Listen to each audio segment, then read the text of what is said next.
ಟ್ರಿಪ್ಗೆ ಹೊರಟವರ ಬಾಳಲ್ಲಿ ವಿಧಿಯಾಟ. ಬೆಂಕಿ ದುರಂತದಲ್ಲಿ ಗಾಯಗೊಂಡ ಅನಿರುದ್ಧ್ ಘಟನೆ ಬಗ್ಗೆ ಮಾಹಿತಿಯನ್ನ ಅನಿರುದ್ಧ್ ತಂದೆ ನೀಡಿದ್ದಾರೆ. ಅವರು ಯಾವ ಬಸ್ನಲ್ಲಿ ಬರ್ತಾ ಇದ್ರು ಎಲ್ಲ ಮಾಹಿತಿ ಇತ್ತು ಅವರಿಗೆ. ರಜೆ ಹಿನ್ನೆಲೆ ನಮ್ಮ ಮಗ ಗೋಕರ್ಣಕ್ಕೆ ಹೋಗ್ತಾ ಇದ್ರು. ರಾತ್ರಿ ವಿಷಯ ತಿಳಿಯಿತು, ನಮ್ಮ ಮಗನಿಗೆ ಗಾಯ ಆಗಿದೆ, ಜೀವಕ್ಕೇನು ಅಪಾಯ ಆಗಿಲ್ಲ. ವಿದ್ಯಾಭ್ಯಾಸ ಮುಗಿಸಿ ಇತ್ತೀಚೆಗೆ ಕೆಲಸಕ್ಕೆ ಸೇರಿದ್ದ ನಮ್ಮ ಮಗ ಗೋಕರ್ಣಕ್ಕೆ ಟ್ರಿಪ್ಗೆ ಹೊರಟಿದ್ದ. ರಾತ್ರಿ ಹೊರಟಿದ್ದು ನಮಗೆ ಗೊತ್ತಿತ್ತು. ಬೆಂಕಿ ದುರಂತದಲ್ಲಿ ಆತನಿಗೆ ಸ್ವಲ್ಪ ಗಾಯ ಆಗಿದೆ. ಎಜುಕೇಶನ್ ಮುಗಿಸಿ ಈಗಷ್ಟೇ ಆತ ಕೆಲಸಕ್ಕೆ ಸೇರ್ಕೊಂಡಿದ್ದ. ಘಟನೆ ಬಗ್ಗೆ ಅನಿರುದ್ಧ್ ತಂದೆ ಮಾಹಿತಿಯನ್ನ ಕೊಟ್ಟಿದ್ದಾರೆ. ರಜೆ ಹಿನ್ನೆಲೆಯಲ್ಲಿ ನಮ್ಮ ಮಗ ಗೋಕರ್ಣಕ್ಕೆ ಹೋಗ್ತಾ ಇದ್ರು. ಕ್ರಿಸ್ಮಸ್ ರಜೆ ಇತ್ತು, ಸಾಲು ಸಾಲು ರಜೆ ಬಂತಲ್ಲ, ಹಂಗಾಗಿ ನಮ್ಮ ಮಗ ಗೋಕರ್ಣಕ್ಕೆ ಹೊರಟಿದ್ರು. ಎಜುಕೇಶನ್ ಮುಗಿಸಿ ಕೆಲಸಕ್ಕೆ ಸೇರ್ಕೊಂಡಿದ್ರು ಮಗ. ಟ್ರಿಪ್ಗೆ ಹೊರಟವರ ಬಾಳಲ್ಲಿ ಹಿಂಗಾಗಿದೆ, ಬಹಳ ನೋವಾಗ್ತಿದೆ ಅಂತ ಹೇಳಿ ಅನಿರುದ್ಧ್ ಅವರ ತಂದೆ ಮಾತಾಡ್ತಾ ಹೇಳಿದ್ದಾರೆ. ಬಸ್ ಕಿಟಕಿಯಿಂದ ಜಂಪ್ ಆಗಿ ಬದುಕುಳಿದಿದ್ದಾರೆ ಪ್ರಯಾಣಿಕರು. ಬಸ್ಗೆ ಬೆಂಕಿ ಕಾಣಿಸುತ್ತಿದ್ದಂತೆ ಕಿಟಕಿಯಿಂದ ಹೊರಗಡೆ ಜಂಪ್ ಆಗಿದ್ದಾರೆ. ನಮ್ಮ ಸಹೋದರರಿಗೆ ಗಾಯಗಳಾಗಿವೆ, ದೇವರು ದೊಡ್ಡವರು, ಜೀವ ಉಳಿಸಿದ್ದಾನೆ. ಗಾಯಾಳು ಅಮೃತ ಸಹೋದರಿ ಚಂದನ ಪ್ರತಿಕ್ರಿಯೆ ನೀಡಿದ್ದಾರೆ. ಕಿಟಕಿಯಿಂದ ಜಂಪ್ ಮಾಡಿದ್ದಾರೆ. ಬೆಂಕಿ ಕಾಣಿಸಿಕೊಳ್ತಾ ಇದ್ದಂತೆ ಭಸ್ಮ ಆಯ್ತಲ್ಲ, ಆಗ ಹೊರಗಡೆ ಬರೋದಕ್ಕೆ ಬೇರೆ ಯಾವುದೇ ಅವಕಾಶಗಳು ಇರಲಿಲ್ಲ. ಯಾಕಂತ ಹೇಳಿದ್ರೆ ಆ ಡೋರ್ ಕೂಡ ಲಾಕ್ ಆಗಿತ್ತು. ಬಸ್ನ ಒಂದೇ ಒಂದು ಡೋರು, ಸ್ಲೀಪರ್ ಬಸ್ ನಲ್ಲಿ ಇರೋದು ಒಂದೇ ಒಂದು ಡೋರು. ಆ ಡೋರ್ ಈ ರೀತಿ ಆಕ್ಸಿಡೆಂಟ್ ಆಯ್ತಲ್ಲ, ಆಗ ಲಾಕ್ ಆಗುತ್ತೆ, ಹೊರಗಡೆ ಬರೋದಕ್ಕಾಗಿಲ್ಲ. ಮತ್ತೆ ಮುಂಭಾಗದಲ್ಲೇ ಬೆಂಕಿ ಕಾಣಿಸಿಕೊಂಡದ್ರಿಂದಾಗಿ ಅವ್ರಿಗೆ ಬೇರೆ ಯಾವುದೇ ಆಪ್ಷನ್ ಇರಲಿಲ್ಲ. ತಾವಿದ್ದ ಸ್ಲೀಪರ್ ಬಸ್ ಇತ್ತಲ್ಲ, ಬಸ್ನ ಕಿಟಕಿ, ತಾವಿದ್ದಂತ ಸೀಟ್ನ ಕಿಟಕಿಯಲ್ಲಿ ಅವರು ಹೊರಗಡೆ ಜಂಪ್ ಮಾಡ್ತಾರೆ ತಮ್ಮ ಜೀವ ಉಳಿಸಿಕೊಂಡು. ಗಾಯಾಳು ಮಂಜುನಾಥ್ ಸ್ಥಿತಿ ಚಿಂತಾಜನಕವಾಗಿದೆ. ಶ್ವಾಸಕೋಶ ಸಮಸ್ಯೆಯಿಂದ ಬಳಲ್ತಾ ಇರುವ ಮಂಜುನಾಥ್ ಬೆಂಗಳೂರಿನ ವಿಕ್ಟೋರಿಯಾ ಆಸ್ಪತ್ರೆಯಲ್ಲಿ ಮಂಜುನಾಥ್ಗೆ ಚಿಕಿತ್ಸೆಯನ್ನ ಕೊಡುತ್ತಿದ್ದಾರೆ.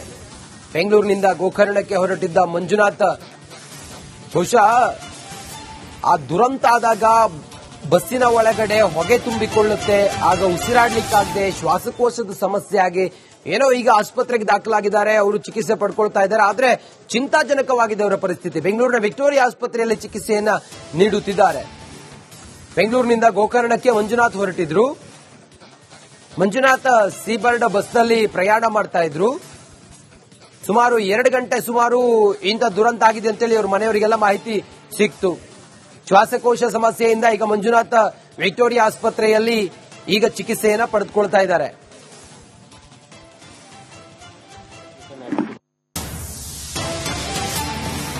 ಬಸ್ ದುರಂತ ಇನ್ನೂ ಪತ್ತೆಯಾಗದ ಇಬ್ಬರು ಸ್ನೇಹಿತೆಯರು.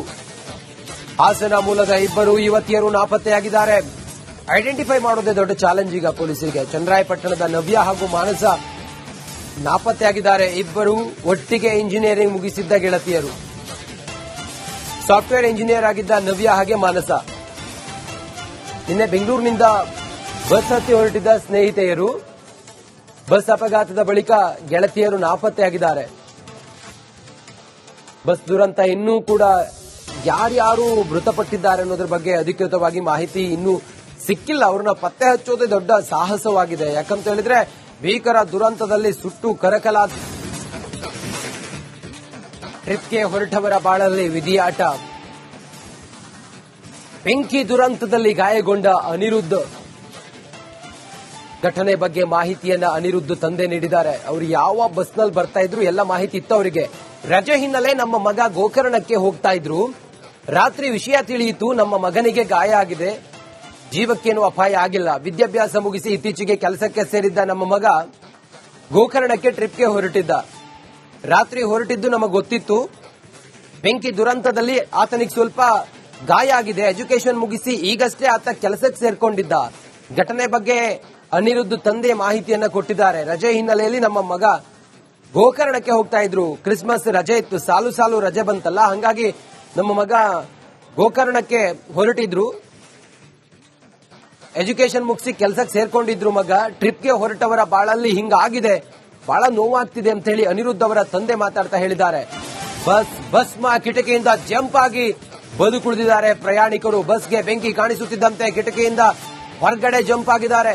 ನಮ್ಮ ಸಹೋದರರಿಗೆ ಗಾಯಗಳಾಗಿವೆ, ದೇವರು ದೊಡ್ಡವರು, ಜೀವ ಉಳಿಸಿದ್ದಾನೆ. ಗಾಯಾಳು ಅಮೃತ ಸಹೋದರಿ ಚಂದನ ಪ್ರತಿಕ್ರಿಯೆ ನೀಡಿದ್ದಾರೆ. ಕಿಟಕಿಯಿಂದ ಜಂಪ್ ಮಾಡಿದ್ದಾರೆ. ಬೆಂಕಿ ಕಾಣಿಸಿಕೊಳ್ತಾ ಇದ್ದಂತೆ ಭಸ್ಮ ಆಯ್ತಲ್ಲ, ಆಗ ಹೊರಗಡೆ ಬರೋದಕ್ಕೆ ಬೇರೆ ಯಾವುದೇ ಅವಕಾಶಗಳು ಇರಲಿಲ್ಲ. ಯಾಕಂತ ಹೇಳಿದ್ರೆ ಆ ಡೋರ್ ಕೂಡ ಲಾಕ್ ಆಗಿತ್ತು. ಬಸ್ನ ಒಂದೇ ಒಂದು ಡೋರು, ಸ್ಲೀಪರ್ ಬಸ್ ನಲ್ಲಿ ಇರೋದು ಒಂದೇ ಒಂದು ಡೋರು. ಆ ಡೋರ್ ಈ ರೀತಿ ಆಕ್ಸಿಡೆಂಟ್ ಆಯ್ತಲ್ಲ, ಆಗ ಲಾಕ್ ಆಗುತ್ತೆ, ಹೊರಗಡೆ ಬರೋದಕ್ಕಾಗಿಲ್ಲ. ಮತ್ತೆ ಮುಂಭಾಗದಲ್ಲೇ ಬೆಂಕಿ ಕಾಣಿಸಿಕೊಂಡದ್ರಿಂದಾಗಿ ಅವ್ರಿಗೆ ಬೇರೆ ಯಾವುದೇ ಆಪ್ಷನ್ ಇರಲಿಲ್ಲ. ತಾವಿದ್ದ ಸ್ಲೀಪರ್ ಬಸ್ ಇತ್ತಲ್ಲ, ಬಸ್ನ ಕಿಟಕಿ, ತಾವಿದ್ದಂತ ಸೀಟ್ನ ಕಿಟಕಿಯಲ್ಲಿ ಅವರು ಹೊರಗಡೆ ಜಂಪ್ ಮಾಡ್ತಾರೆ ತಮ್ಮ ಜೀವ ಉಳಿಸಿಕೊಂಡು. ಗಾಯಾಳ ಮಂಜುನಾಥ್ ಸ್ಥಿತಿ ಚಿಂತಾಜನಕವಾಗಿದೆ. ಶ್ವಾಸಕೋಶ ಸಮಸ್ಯೆಯಿಂದ ಬಳಲ್ತಾ ಇರುವ ಮಂಜುನಾಥ್ ಬೆಂಗಳೂರಿನ ವಿಕ್ಟೋರಿಯಾ ಆಸ್ಪತ್ರೆಯಲ್ಲಿ ಮಂಜುನಾಥ್ಗೆ ಚಿಕಿತ್ಸೆಯನ್ನ ಕೊಡುತ್ತಿದ್ದಾರೆ. ಬೆಂಗಳೂರಿನಿಂದ ಗೋಕರ್ಣಕ್ಕೆ ಹೊರಟಿದ್ದ ಮಂಜುನಾಥ್ ಬಹುಶಃ ಆ ದುರಂತ ಆದಾಗ ಬಸ್ಸಿನ ಒಳಗಡೆ ಹೊಗೆ ತುಂಬಿಕೊಳ್ಳುತ್ತೆ, ಆಗ ಉಸಿರಾಡ್ಲಿಕ್ಕಾಗದೆ ಶ್ವಾಸಕೋಶದ ಸಮಸ್ಯೆ ಆಗಿ ಏನೋ ಈಗ ಆಸ್ಪತ್ರೆಗೆ ದಾಖಲಾಗಿದ್ದಾರೆ, ಅವರು ಚಿಕಿತ್ಸೆ ಪಡ್ಕೊಳ್ತಾ ಇದ್ದಾರೆ. ಆದ್ರೆ ಚಿಂತಾಜನಕವಾಗಿದೆ ಅವರ ಪರಿಸ್ಥಿತಿ. ಬೆಂಗಳೂರಿನ ವಿಕ್ಟೋರಿಯಾ ಆಸ್ಪತ್ರೆಯಲ್ಲಿ ಚಿಕಿತ್ಸೆಯನ್ನ ನೀಡುತ್ತಿದ್ದಾರೆ. ಬೆಂಗಳೂರಿನಿಂದ ಗೋಕರ್ಣಕ್ಕೆ ಮಂಜುನಾಥ್ ಹೊರಟಿದ್ರು. ಮಂಜುನಾಥ್ ಸೀಬರ್ಡ್ ಬಸ್ನಲ್ಲಿ ಪ್ರಯಾಣ ಮಾಡ್ತಾ ಇದ್ರು. ಸುಮಾರು 2 ಗಂಟೆ ಇಂಥ ದುರಂತ ಆಗಿದೆ ಅಂತೇಳಿ ಅವ್ರ ಮನೆಯವರಿಗೆಲ್ಲ ಮಾಹಿತಿ ಸಿಕ್ತು.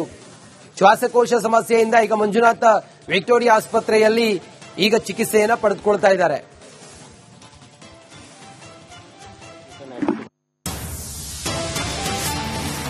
ಬಸ್ ದುರಂತ ಇನ್ನೂ ಪತ್ತೆಯಾಗದ ಇಬ್ಬರು ಸ್ನೇಹಿತೆಯರು.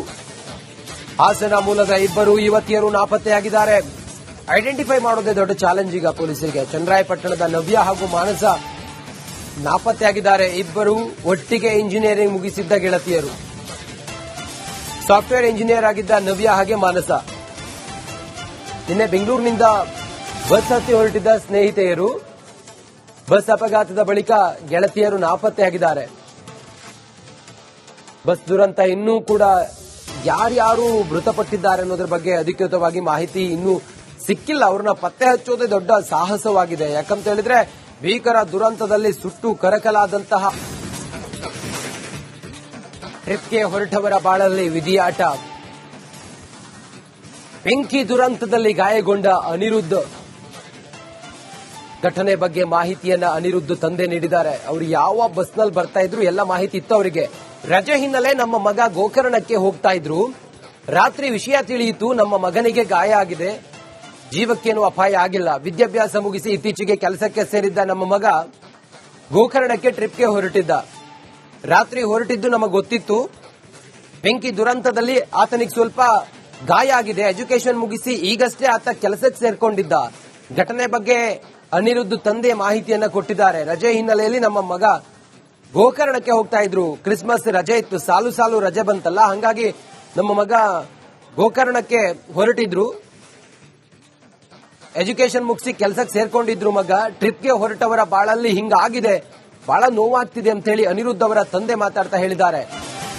ಬಸ್ ಕಿಟಕಿಯಿಂದ ಜಂಪ್ ಆಗಿ ಬದುಕುಳಿದಿದ್ದಾರೆ ಪ್ರಯಾಣಿಕರು. ಬಸ್ಗೆ ಬೆಂಕಿ ಕಾಣಿಸುತ್ತಿದ್ದಂತೆ ಕಿಟಕಿಯಿಂದ ಹೊರಗಡೆ ಜಂಪ್ ಆಗಿದ್ದಾರೆ. ನಮ್ಮ ಸಹೋದರರಿಗೆ ಗಾಯಗಳಾಗಿವೆ, ದೇವರು ದೊಡ್ಡವರು, ಜೀವ ಉಳಿಸಿದ್ದಾನೆ. ಗಾಯಾಳು ಅಮೃತ ಸಹೋದರಿ ಚಂದನ ಪ್ರತಿಕ್ರಿಯೆ ನೀಡಿದ್ದಾರೆ. ಕಿಟಕಿಯಿಂದ ಜಂಪ್ ಮಾಡಿದ್ದಾರೆ. ಬೆಂಕಿ ಕಾಣಿಸಿಕೊಳ್ತಾ ಇದ್ದಂತೆ ಭಸ್ಮ ಆಯ್ತಲ್ಲ, ಆಗ ಹೊರಗಡೆ ಬರೋದಕ್ಕೆ ಬೇರೆ ಯಾವುದೇ ಅವಕಾಶಗಳಿರಲಿಲ್ಲ. ಯಾಕಂತ ಹೇಳಿದ್ರೆ ಆ ಡೋರ್ ಕೂಡ ಲಾಕ್ ಆಗಿತ್ತು. ಬಸ್ನ ಒಂದೇ ಒಂದು ಡೋರು, ಸ್ಲೀಪರ್ ಬಸ್ ನಲ್ಲಿ ಇರೋದು ಒಂದೇ ಒಂದು ಡೋರು. ಆ ಡೋರ್ ಈ ರೀತಿ ಆಕ್ಸಿಡೆಂಟ್ ಆಯ್ತಲ್ಲ, ಆಗ ಲಾಕ್ ಆಗುತ್ತೆ, ಹೊರಗಡೆ ಬರೋದಕ್ಕಾಗಿಲ್ಲ. ಮತ್ತೆ ಮುಂಭಾಗದಲ್ಲೇ ಬೆಂಕಿ ಕಾಣಿಸಿಕೊಂಡದ್ರಿಂದಾಗಿ ಅವ್ರಿಗೆ ಬೇರೆ ಯಾವುದೇ ಆಪ್ಷನ್ ಇರಲಿಲ್ಲ. ತಾವಿದ್ದ ಸ್ಲೀಪರ್ ಬಸ್ ಇತ್ತಲ್ಲ, ಬಸ್ನ ಕಿಟಕಿ, ತಾವಿದ್ದಂತ ಸೀಟ್ನ ಕಿಟಕಿಯಲ್ಲಿ ಅವರು ಹೊರಗಡೆ ಜಂಪ್ ಮಾಡ್ತಾರೆ ತಮ್ಮ ಜೀವ ಉಳಿಸಿಕೊಂಡು. ಗಾಯಾಳ ಮಂಜುನಾಥ್ ಸ್ಥಿತಿ ಚಿಂತಾಜನಕವಾಗಿದೆ. ಶ್ವಾಸಕೋಶ ಸಮಸ್ಯೆಯಿಂದ ಬಳಲ್ತಾ ಇರುವ ಮಂಜುನಾಥ್ ಬೆಂಗಳೂರಿನ ವಿಕ್ಟೋರಿಯಾ ಆಸ್ಪತ್ರೆಯಲ್ಲಿ ಮಂಜುನಾಥ್ಗೆ ಚಿಕಿತ್ಸೆಯನ್ನ ಕೊಡುತ್ತಿದ್ದಾರೆ. ಬೆಂಗಳೂರಿನಿಂದ ಗೋಕರ್ಣಕ್ಕೆ ಹೊರಟಿದ್ದ ಮಂಜುನಾಥ್ ಬಹುಶಃ ಆ ದುರಂತ ಆದಾಗ ಬಸ್ಸಿನ ಒಳಗಡೆ ಹೊಗೆ ತುಂಬಿಕೊಳ್ಳುತ್ತೆ, ಆಗ ಉಸಿರಾಡ್ಲಿಕ್ಕಾಗದೆ ಶ್ವಾಸಕೋಶದ ಸಮಸ್ಯೆ ಆಗಿ ಏನೋ ಈಗ ಆಸ್ಪತ್ರೆಗೆ ದಾಖಲಾಗಿದ್ದಾರೆ, ಅವರು ಚಿಕಿತ್ಸೆ ಪಡ್ಕೊಳ್ತಾ ಇದ್ದಾರೆ. ಆದ್ರೆ ಚಿಂತಾಜನಕವಾಗಿದೆ ಅವರ ಪರಿಸ್ಥಿತಿ. ಬೆಂಗಳೂರಿನ ವಿಕ್ಟೋರಿಯಾ ಆಸ್ಪತ್ರೆಯಲ್ಲಿ ಚಿಕಿತ್ಸೆಯನ್ನ ನೀಡುತ್ತಿದ್ದಾರೆ. ಬೆಂಗಳೂರಿನಿಂದ ಗೋಕರ್ಣಕ್ಕೆ ಮಂಜುನಾಥ್ ಹೊರಟಿದ್ರು. ಮಂಜುನಾಥ್ ಸೀಬರ್ಡ್ ಬಸ್ನಲ್ಲಿ ಪ್ರಯಾಣ ಮಾಡ್ತಾ ಇದ್ರು. ಸುಮಾರು 2 ಗಂಟೆ ಇಂಥ ದುರಂತ ಆಗಿದೆ ಅಂತೇಳಿ ಅವ್ರ ಮನೆಯವರಿಗೆಲ್ಲ ಮಾಹಿತಿ ಸಿಕ್ತು.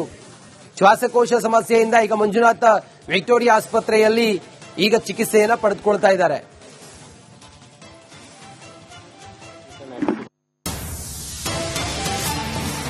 ಬಸ್ ದುರಂತ ಇನ್ನೂ ಪತ್ತೆಯಾಗದ ಇಬ್ಬರು ಸ್ನೇಹಿತೆಯರು. ಹಾಸನ ಮೂಲದ ಇಬ್ಬರು ಯುವತಿಯರು ನಾಪತ್ತೆಯಾಗಿದ್ದಾರೆ. ಐಡೆಂಟಿಫೈ ಮಾಡೋದೇ ದೊಡ್ಡ ಚಾಲೆಂಜ್ ಈಗ ಪೊಲೀಸರಿಗೆ. ಚನ್ನರಾಯಪಟ್ಟಣದ ನವ್ಯ ಹಾಗೂ ಮಾನಸ ನಾಪತ್ತೆಯಾಗಿದ್ದಾರೆ. ಇಬ್ಬರು ಒಟ್ಟಿಗೆ ಇಂಜಿನಿಯರಿಂಗ್ ಮುಗಿಸಿದ್ದ ಗೆಳತಿಯರು.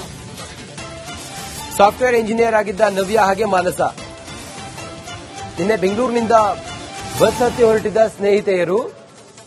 ಬಸ್ ಅಪಘಾತದ ಬಳಿಕ ಗೆಳತಿಯರು ನಾಪತ್ತೆಯಾಗಿದ್ದಾರೆ. ಬಸ್ ದುರಂತ ಇನ್ನೂ ಕೂಡ ಯಾರ್ಯಾರು ಮೃತಪಟ್ಟಿದ್ದಾರೆ ಅನ್ನೋದ್ರ ಬಗ್ಗೆ ಅಧಿಕೃತವಾಗಿ ಮಾಹಿತಿ ಇನ್ನೂ ಸಿಕ್ಕಿಲ್ಲ. ಅವ್ರನ್ನ ಪತ್ತೆ ಹಚ್ಚೋದೇ ದೊಡ್ಡ ಸಾಹಸವಾಗಿದೆ. ಯಾಕಂತ ಹೇಳಿದ್ರೆ ಭೀಕರ ದುರಂತದಲ್ಲಿ ಸುಟ್ಟು ಕರಕಲಾದಂತಹ